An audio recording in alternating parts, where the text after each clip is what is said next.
उसके बाद जरा एक और बड़ी खबर है इस वक्त सूबा कश्मीर से आ रही है और सूबा कश्मीर के बड़गाम जिले से इस वक्त की अहम और बड़ी खबर सामने आ रही है, जहां पर कौमी तहकीकाती एजेंसी की कार्रवाई चल रही है। कौमी तहकीकाती एजेंसी की कार्रवाई जिला बड़गाम के अंदर चल रही है और इब्तिदाई खबरों के मुताबिक भीरवा इलाके के अंदर 2 रिहायशी मकानों पर कौमी तहकीकाती एजेंसी की छापामारी हो रही है। इब्तिदाई खबरों के मुताबिक दोनों घर ताजिर है और शाल का कारोबार करते हैं। ताहम कौमी तहकीकाती एजेंसी की टीम सुबह सुबह भीरवा के इलाके में नमूदार हुई, जिन्होंने 2 रिहायशी मकानों को अपनी तहवील में लिया। तलाशी कार्रवाई इस वक्त बड़े पैमाने पर वहां पर जारी है। याद रखिएगा, कौमी तहकीकाती एजेंसी मनी लॉन्ड्रिंग,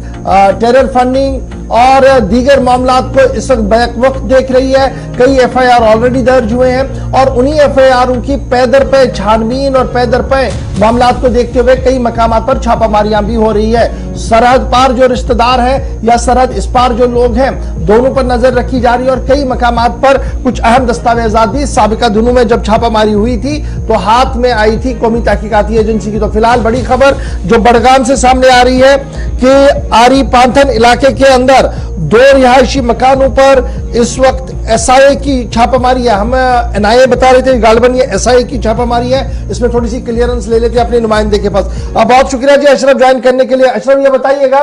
कि छापामारी हो रही है, ये एनआईए की छापामारी है या एसआईए की छापामारी है? बड़ा कंफ्यूजन है इस मामले में। देखिए गौर, जहां तक हम आज हमने पिछले दिनों भी देखा, कई बार हमने देखा कि एनआईए की तरफ से मुख्तलिफ जगहों पर जो छापामार कार्रवाई हुई है, उसी सिलसिले में आज भी एक बार फिर जो है एनआईए की टीम है, जो है देखिए पहले कहा जा रहा था कि एसआईए की टीम है, नहीं अब ये मालूम हुआ कि ये एनआईए की टीम है जो कि इस वक्त भीरवा के आरिपाटन इलाके में है और वहां पर 2 घर में इस वक्त जो है छापामार कार्रवाई चल रही है। पेशे से कहा जा रहा है कि दोनों जो है वो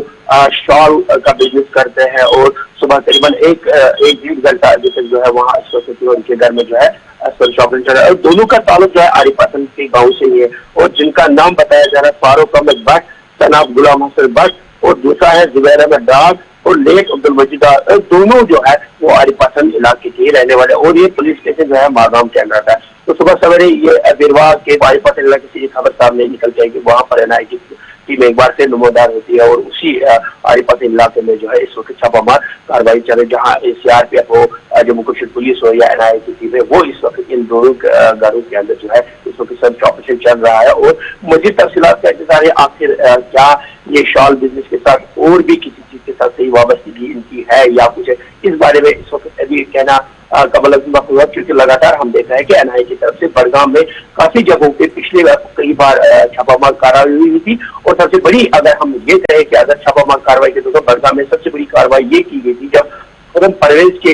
प्राइवेट ऑफिस में छापामार कार्रवाई हुई थी और जो वहां पर एक हम ये कहते थे चौकीदार था, वो काफी बुजुर्ग आदमी था, वो सुन नहीं पा रहा था अगर उसको यहाँ से कुछ कहा जाता है, मगर जब उससे उन साइन किया गया, उनसे जब उससे अंगूठा लिया गया, कम से कम 5 घंटे लगे उन कागजों पे जो वहां पर दस्तावेज हासिल किए गए एनआईए उस पे जब उससे अंगूठा लिया गया, कम से कम 4 से 5 घंटे लगे थे। तब ये कहा जा रहा था कि आने वाले दिनों में जब एनआईए की टीम काफी ज्यादा बड़गाम या परवेज से वाबस्ता जितने भी लोग हैं या कोई टेरर का मसला है उसमें तेजी देखने को मिल सकती है। शायद लग रहा है कि जब वहां से उन्होंने वो कागजात जब्त किए थे, पता चला था कि काफी ज्यादा उनके पास जो है मवाद हासिल हुआ है, तभी जो है वो जो वहाँ चौकीदार था उससे 4 घंटे 5 घंटे लगे उससे अंगूठा लेने में। तो लग रहा है कि उसी के सिलसिले में लगातार बड़गाम में आज भी एनआईए की तरफ से छापामार कार्रवाई जारी है। जी बहुत शुक्रिया अशरफ हमारे साथ ज्वाइन करने के लिए। एनआईए की कार्रवाई इस वक्त जिला बड़गाम के अंदर चल रही है और आरिपाटन के इलाके के अंदर 2 रिहायशी मकानों को तहवील में ले लिया गया। पूछताछ जारी है और आखिरी इत्तला मिलने तक ये ऑपरेशन